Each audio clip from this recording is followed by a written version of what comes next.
Just kept widening his margin, and then came back about a month later and won the Naira Mile. Cigar running a monstrous race today. Beat double is due by 6 lengths. Cigar would go on to win 14 more consecutive races, but possibly his most impressive and memorable performance came in the 1995 Breeders' Cup Classic. It was a sloppy track, and I didn't know what to expect. I mean, he'd never run in the mud before.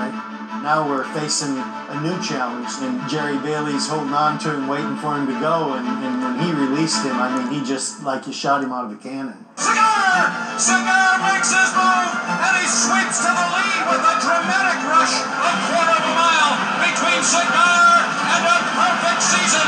Jerry Bailey calls on Cigar for everything he has, and here he is, the incomparable, invincible, unbeatable Cigar! Throughout his mighty 2-year reign as the best horse in America, if not the world, Cigar not only won the admiration of the most avid racing fan, but also captured the attention of the general public and made them fans as well. You know, the great thing about his career was it lasted over a 3-year period. You know, good horses sometimes are limited to 1 year where they hold their form to that top level. It's very difficult to keep any top horse in form for 2 full years. He became such a fan favorite, and he was America's horse. You know, Mr. Paulson's colors with the red, white, and blue, and we took him everywhere. We took him east, west, we took him abroad.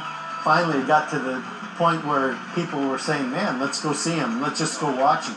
So, when it was announced that Cigar would be retired at the end of the '96 season, Connections made sure that America's racehorse was sent off in style.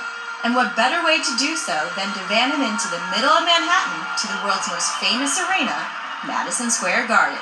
Mrs. Paulson was into the show horse world as well, and they had the National Horse Show at Madison Square Garden, and she said she wanted to take him down there and parade him, and I thought she was absolutely crazy. But as it worked out, Bailey and I skipped the races that day. We both rode down on the horse van with him, and it really turned out to be probably one of the greatest experiences that I've ever had. We brought him in and they turned the spotlight on him. I mean, everybody stood up, and it was exciting for me, and I think everybody that had ever worked around him and seen him for that matter.